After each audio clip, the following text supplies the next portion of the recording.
Ուժեղ Հայաստան դաշինքի առաջնորդ Սամվել Կարապետյանը եւ իրավաբան Գոհար Մելոյանը ներկայացրել են երկրի ժողովրդագրական իրավիճակի բարելավման ուղղված լայնածավալ ծրագիր, որը հեղինակները որակել են որպես տնտեսական հեղափոխություն։ Ծրագրի առանցքում բազմազավակ ընտանիքների խրախուսումն ու մարզային զարգացումն է։ Ժողովրդագրական խնդիրների լուծման համար առաջարկվում է ստեղծել նոր կառույց, որը կհամախմբի թե պետական, թե մասնավոր կապիտալը, շեշտը դնելով Սփյուռքի եւ միջազգային գործընկերների ներուժի վրա։ Մենք մեկնարկում ենք ազգային վերածննդի հիմնադրամ։ Ազգային վերածննդի հիմնադրամը մշակելու է պետական քաղաքականությունը, որով լուծվելու են այս լրջագույն ժողովրդագրական խնդիրները, սկսած ծնելիությունից վերջացված ամուսնալուծությունների այս թվաքանակի անկման նպաստող իրավիճակի ստեղծմանը։ Բայց լրջագույն առաջարկը կայանում է նրանում, որ մեր հիմնադրամը ունենալու է ընդամենը 30% պետական մասնակցելիություն, իսկ մնացած 70%-ը կազմակերպվելու է մեր գործընկերների միջոցների շնորհիվ ամբողջ աշխարհից։ Եվ սա կարող է կազմակերպվել բացառապես Ուժեղ Հայաստան դաշինքի կողմից։ Ծրագրի ամենաառանցքային կետը վերաբերում է բազմազավակ ընտանիքում 4-րդ եւ հաջորդ երեխաներին տրամադրվող աջակցությանը, ի տարբերություն գործող համակարգի ազգային բարերարի թիմը առաջարկում է կիրառել տարբերակված եւ կտրուկ ավելացված վճարներ։ Յուրաքանչյուր 4-րդ երեխա ծնունդի համար ստանալու է 2 միլիոն դրամ, իսկ 5-րդ երեխայի համար եւ դրանից հետո 6-րդ, 7-րդ երեխաների ծնունդների համար ընտանիքները ստանալու են անվճար բնակարան։ Ըստ Սամվել Կարապետյանի, այս ծրագրերը իրագործելի են բացառապես իր միջազգային բացառիկ կապերի եւ կոնկրետ ներդրումային տեսլականի շնորհիվ, ինչը հնարավորություն կտա կանխել երկրի հայաթափումը։ Թուրքիայի որոշմամբ այժմ հնարավոր կլինի թուրքական ապրանքները Հայաստան ներմուծել ուղիղ մաքսային ձևակերպմամբ, հայտարարել է Հայաստանի արտաքին գործերի նախարար Արարատ Միրզոյանը։ Նրա խոսքով ապրանքներ ներմուծելն արդեն հնարավոր կլինի առանց Վրաստանում կրկնակի մաքսազերծման, ինչը կարող է նվազեցնել ծախսերն ու դրական անդրադառնալ ապրանքների գներին։ Թուրքիայի եւ Հայաստանի միջև այդ կարգավորման գործընթացը մի արդյունք էլ գրանցեց, մի հանգրվան էլ եղավ, չափազանց էական, ես կարծում եմ, դա նպաստավոր պայմաններ է ստեղծում երկու երկրների միջև առևտրի ավելի ուրեմն զարգացման, առևտուր, որ այսօր էլ կա, այդ նույն ապրանքները ենթադրենք, իսկ գուցե ձևակերպումներից այդքան հասկանալի չի եղել, ես հիմա փորձեմ ասել ինչի մասին է խոսքը։ Նախկինում եթե գնում էին Թուրքիայից ինչ որ ապրանք էին փորձում արտանել եւ հետո ներմուծել Հայաստան, դա արվում էր հետեւյալ կերպ, քանի որ չկար համակարգում, այսինքն հնարավորություն արտանել Հայաստան, այնտեղ դա ձևակերպվում էր, ենթադրենք ցամաքային ճանապարհով գալիս է, հա, ձևակերպվում էր արտահանում Վրաստան, Վրաստանում այդ ապրանքը մաքսազերծվում էր եւ հետո ձևակերպվում էր որպես Վրաստանից արդեն արտահանում Հայաստան, դա եւ ֆինանսական առումով չէ, հավելյալ ծախսագործարի համար, բիզնեսի համար եւ դա հետո արտահայտվում է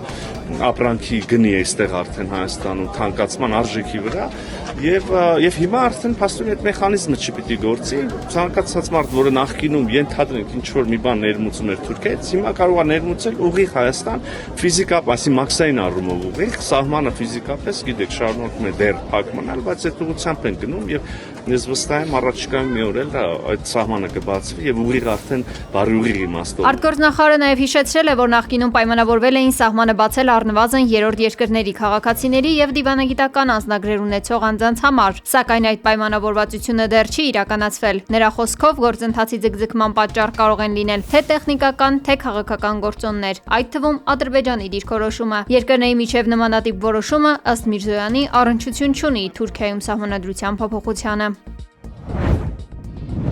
Արցախի նախկին արտգործնախարար Դավիթ Բաբայանը ձայնային ուղերձ է հղել Բաքվի բանտից։ Նրա խոսքով իր նկատմամբ ընթացող շինծ ու դատավարության ընթացքում նոր խախտումներ են արձանագրվել։ Ըստ Բաբայանի անհետացել են վերաքննիչ դատարան ուղարկված բողոքներն ու դիմումները, որոնք անհրաժեշտ էին գործի վերանայման եւ միջազգային դատարան դիմելու համար։ Բաբայանը նշել է նաեւ, որ մեկուսարանից բանտ տեղափոխվելու ընթացքում առգրավվել է անգամ դատարանում ունեցած իր վերջին ելույթը։ Ինչպես մեր մնացած բանտարկյալների, այնպես էլ Բաբայանի ձեռքից վերցրել են մեր կրոնին վերաբերող ամեն ինչ, սկսած Աստվածաշնչից մինչև ոսկյա խաչ։ Մենք դիմելու ենք միջազգային դատարան։ Իրենց բոլոր փաստարկները շինծու են, փուչիկ են, շատ թույլ են, չեք պատկերացնում։ Եվ այս դատավարությունը ոչ թե դատավարություն է, սա էթնոքաղաքական վենդետա է, էթնոքաղաքական լինչ է ուղղված մեր ժողովրդի անցյալին, ներկա եւ ապագային։ Այնքան էին շատ այդ չարաշահումները, այդ խախտումները, որ նույնիսկ որոշ փաստաբաններ դա մասին նշել են, հայտնելով, որ ժամանակը կգա իրենց համար ամոթ կլինի այդ բոլոր ուրեմն խախտումների համար։ Ես կասեի նաև ցավոտ կլինի, որովհետև կան որոշ գաղափարներ, որոշ չգրված օրենքներ, գրված օրենքներ հավատքի հետ կապված, որը որոնց խախտումը այդ թվում առավել եւս գիտակցաբար, կամավոր եւ հանդուգն որևէ մեկին չի ներվում երբևիցե։ Եվ մեջբերել եմ նաև իրենց Ղուրանից մի ասացվածք, որտեղ ասվում է, որ Աստված չի սիրում ուրեմն հանդուգն եւ ինքնահավան, այսպես ինքնագոհ մարդկանց։ Արցախի նախկին արտգործնախարարը դատավարությունը որակել է շինծու եւ քաղաքական ենթատեքստ ունեցող գործընթաց, ընդգծելով, որ գործում առկա են բազմաթիվ հակասություններ, անհամապատասխանություններ եւ իր խոսքով անհիմն մեղադրանքներ։ Նա կոչ է արել միջազգային հանրությանը հետևել դատական գործընթացին եւ աջակցել արդարության ու մարդու իրավունքների պաշտպանության համար տարվող պայքարին։ Ինտերի կիսապաշտպան Հենրիխ Մխիթարյանի եւ թիմակիցներն ինքնատիպ պարով են նշել Իտալիայի գավաթի մրցաշարում հաղթանակը։ Եզրափակիչում Միլանի Ինտերը 2-0 հաշվով հաղթանակ է տարել Հռոմի Լացիոյի նկատմամբ, պատմության մեջ 10-րդ անգամ նվաճելով մրցաշարի տիտղոսը։ Պատմական այս հաջողությունից հետո հաղթանակը նման կերպով տոնելը արդեն դարձել է թիմի հատուկ արարողակարգ։ Այս հաղթանակի շնորհիվ հայ կիսապաշտպանը դարձել է Իտալիայի կրկնակի գավաթակիր։ Քրեական ոստիկանները կիբերհանցագործության հերթական դեպքն են բացահայտել։ Ըստ օպերատիվ տվյալների մի խումբ անձին Կարագածոտնի մարզի Կարփի գյուղի առանձնատներից մեկում տեղադրել են մասնագիտացված համակարգչային տեխնիկա եւ հատուկ մշակված ծրագրերի միջոցով իրականացրել խոշորամասշտաբ համակարգչային հափշտակություններ։ Օգտագործելով արհեստական բանականության եւ ծրագրավորման տարբեր լեզուներով հատուկ հրահանգներ, հանցագործները մուտք են գործել քաղաքացիների անձնական հաշիվներ եւ իրականացրել ֆինանսական միջոցների ուղղակի հափշտակություն։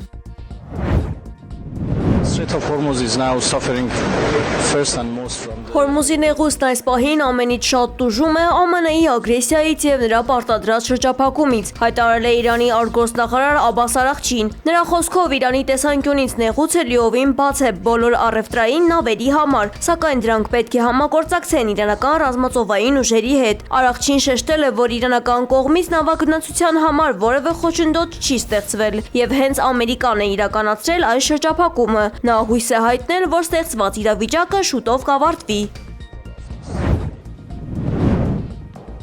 Հրաժարականի մասին է հայտարարել Լատվիայի վարչապետ Էվիկա Սիլինյան, ինչը հանգեցրել է նաև նախարարների ամբողջ կաբինետի լուծարմանը։ Նրան սատարող քաղաքական գործընկերները հայտարարել են, որ վարչապետն այլևս չի վայելում իրենց վստահությունը, ինչն էլ դարձել է կառավարության ամբողջական հրաժարականի վերջնական պատճառը։ Այս ամենի հիմնական պատճառներից մեկը նաև ավելի վաղ տեղի ունեցած պաշտպանության նախարարի հրաժարականն է։ Նա իր պաշտոնը լքել էր, երբ մայիսի 7-ին Լատվիայի օդային տարածք էին ներխուժել մի քանի ուկրաինական անօդաչու թռչող սարքեր։ Նախարարն ընդունել էր, որ չի կարողացել պատշաճ կերպով ապահովել երկրի պաշտպանությունը նման հարձակումներից։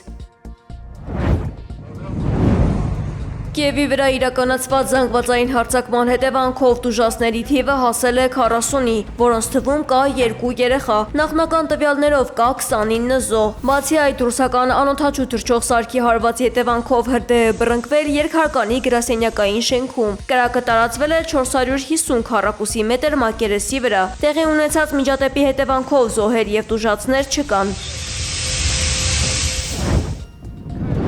Չինաստանում ավարտվել են Սի Ցինփինի եւ Դոնալդ Թրամփի միջև բանակցությունները, որոնք տևել են ավելի քան 2 ժամ։ Հանդիպման բաց հատվածում Սի Ցինփինը հայտարարել է, որ Չինաստանը եւ Միացյալ Նահանգները պետք է լինեն գործընկերներ եւ ոչ թե մրցակիցներ, իսկ Թրամփը հայտնել է, որ ամերիկյան պատվիրակությունն անհամբեր սպասում է փոխադարձ առևտրի քննարկմանը։ Բաց հանդիպումից հետո սկսվել են փակ դռների հետևում ընթացող բանակցությունները, որոնք տևել են 2 ժամ 15 րոպե։ Երկկողմ հանդիպումից հետո Թրամփը եւ Ցինփինը այցելել են երկնքի տաճար։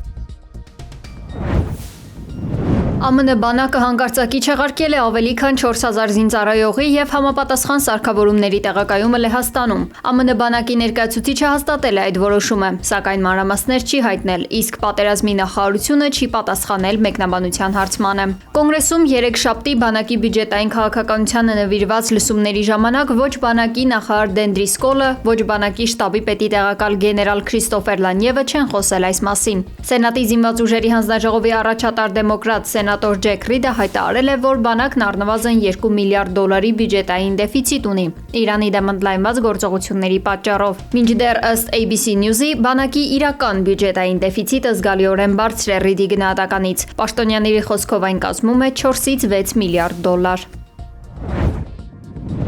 Ուկրաինայի բարձրագույն հակակոռուպցիոն դատարանը Զելենսկու գրասենյակի նախկին ղեկավար Անդրեյ Երմակի նկատմամբ որպես խափանման միջոց է ընտրել 60-օրյա կալանքը մոտ $3.3 միլիոն գրավի հնարավորությամբ։ Երմակը կասկածվում է փողերի լվացման գործով, ըստ քննության խոսքը Կիևի մերձակայքում էլիտար շինարարության ընթացքում հանցավոր ճանապարհով ստացված 460 միլիոն գրիվնայի օրինականացման մասին է։